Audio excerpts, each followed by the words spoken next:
Hey everyone, and welcome to the Choosing an Embark Dwarf Fortress 2014 tutorial.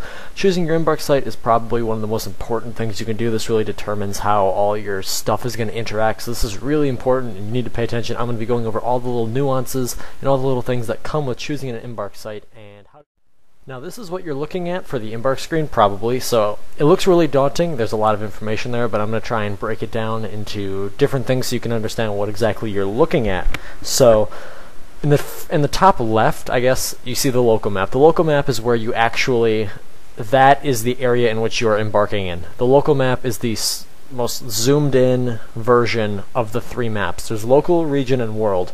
Region shows all the area within the X on the world map, and local is the X that's on the region map. So you move the local by moving the region, and you move the region by moving the world. Which sounds really confusing, but it really isn't. So just by moving the world, you're moving the region, which is moving the local. Like, the local is the smallest, region is the second largest, world is the biggest. After that, that's really how you move about the map. You can see on the map, obviously, there's a mountain in that region that we're looking at. There's a river in the local. That blue line is a river. And by looking at all that, you can see the world. You can that can give you a general idea of how to move around and figure out where you're going. And then if you look over in the right-hand side, where it says, on this example, the kind forests, you see a detailed description of your local area. It's giving you characteristics of the area in which you're going to embark in. For example, the area that we have selected right now is called it's in the kind forests, which is a region in the world. It's a temperate broadleaf forest. Its temperature is warm. There's a lot of trees. It's heavily forested. There's thick other vegetation, and the surroundings are wilderness. So that means you're basically embarking in a thick, like, I don't want to say rainforest, but that's probably not it. It's a heavily forested and vegetatious area. And there's also a brook. You can see right below all that stuff. It says brook, livid honor the regal mule fortunes, which doesn't make any sense, but that's what the game named it. Below that, it actually shows you what kind of minerals and stuff you can expect in that area. Usually, it won't give you that much stuff. I believe this is a mod. Usually, it'll tell you something like, oh, there's shallow metals, deep metals, aquifer, river. I made this graphic here to display the different temperatures that you can encounter in Dwarf Fortress. The scale goes from left to right, from deathly cold to scorching. Scorching is actually, you can actually find it on the map. Deathly cold, you usually won't find. I've only ever seen it once.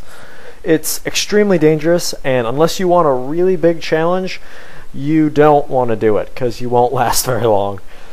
But the scale goes from deathly cold to freezing to cold to temperate to warm to hot to scorching. And deathly cold, obviously, you're never going to encounter. Freezing is a bit of a pain in the ass because water is always frozen. Cold, it's the opposite of warm. Oh my god, did I just say that? Cold, it'll be frozen most of the year, but it will unthaw sometimes in summer. So you'll have a little bit of a window to get water. I don't recommend it for you. Especially when you're playing like your first couple games, you're going to want to opt for the more warm temperatures. Cold is for challenge games. If you want to just play a game that's really hard, go to like a freezing, glacial, sinister, haunted thing.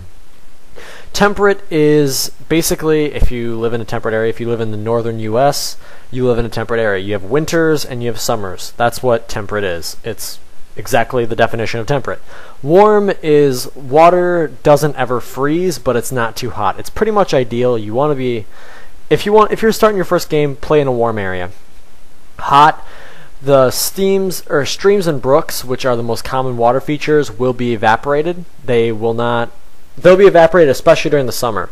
But during the winter, usually you'll be fine. Scorching, however, if it's not, it'll steam, or streams and brooks will always be evaporated. It can kill livestock and dwarves if you're outside for too long. Rain will never refill anything, so rain will not do you any good. It'll just evaporate instantly. And basically, you're living in a map with no water, which, I mean, you can survive in a scorching map. I've done it before, but it makes things definitely more challenging. You don't want to run out of booze because your fortress will be dead if you run out of alcohol. So that's the different spectrum. I would recommend I'm skipping over trees and other vegetation because that's obviously pretty self-explanatory. Surroundings determines the kind of creatures that will be inside of your world. There's 3 different like main characteristics. There's good, neutral, and evil, and then there's 3 adjectives that go along with them: benign, neutral, and savage. The easiest possible place you could start in is a serene place, because it's good and benign, which is, you'll fight like chipmunks there. You won't find practically any monsters. This scale goes all the way down, down, down, down, down to the evil, savage, terrifying biome, which is the most difficult biome. It's pretty tough. The whole purpose of terrifying is just to fuck you over in every possible way. Like, the rain can kill you sometimes. Like, it's crazy. It's really hard. I recommend go for one of the neutral ones. Really, Calm, Wilderness, and Untamed Wilds.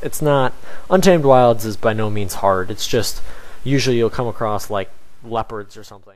This is just a quick graphic of all the different map features you can see down below. Most of them are self-explanatory. The only one I'm going to talk about is aquifers. They are underground pools of water. Most maps will only have 3 Z levels of aquifers, but they can be extremely annoying because if you're just digging downwards, sometimes you'll run into them, and you have to design your place around aquifers. I would really only recommend them unless you're in a scorching environment. That way you'll actually have some water. Other than that, try and find an area that doesn't have any aquifers. I know that can be tough, and that's really all there is to it, guys. There are a couple other tabs. If you press tab, you can go to a elevation menu, but that's really not too important for you. I wouldn't worry about it too much. Elevation just gives you a topographical view of the map. You can also look at what civilizations are near you, if there's goblins, humans, dwarves near you, but that, obviously, self-explanatory. You just look, oh, there's humans near me. And what else? There's a couple other menus, but they're not too important for new players, and they're fairly self-explanatory as long as you look at them. So that's all the really important information. Thank you guys for watching. I will see you all in the next tutorial. Hope this helped you out. Please leave a like and comment if it did. That way, or share it with someone that you know that might need one of these tutorials. That way we can get more people loving Dwarf Fortress and playing this amazing game. So thank you for watching, guys. I'll see you all in the next tutorial. Thank you for watching.